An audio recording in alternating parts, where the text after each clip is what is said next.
1000+ happy customer গহনার কমিউনিটিতে আপনাকে স্বাগতম।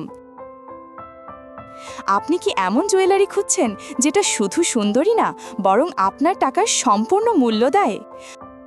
আমাদের ইতিমধ্যেই হয়েছে 1000+ হ্যাপি কাস্টমার কমিউনিটি, যারা শুধু একবার নয়, বারবার আমাদের কাছ থেকে ইউনিক সব ডিজাইনের গহনা কিনছেন, আবার তাদের প্রিয়জনকেও সাজেস্ট করছেন। বেশিরভাগ কাস্টমার চিন্তা করেন রং নষ্ট হবে কিনা, গ্যারান্টি পাবো কিনা, পছন্দ না হইলে রিটার্ন করতে পারবো কিনা, ওভারঅল টাকা নষ্ট হবে কিনা, ইত্যাদি ইত্যাদি। গহনা গ্যারান্টি কার্ড সহ দেয় এই সকল কিছুর 100% নিশ্চয়তা। গ্যারান্টির সময় পার হলেও যদি রং নষ্ট হয়, সেক্ষেত্রে ও একেবারে ফ্রিতে রিকালার করানো যায়। আমাদের গ্রাহকেরা বারবার বলেন, আমরা যা আশা করেছি তার থেকেও বেশি পেয়েছি। এটা শুধু জুয়েলারি নয়, এটা হলো ট্রাস্ট, লাভ আর কোয়ালিটির প্রমিস। তাহলে আর দেরি কেন? আপনার প্রিয়জনকে দিন এমন এক উপহার যেটা হয়ে উঠবে স্মৃতির মতো অমূল্য।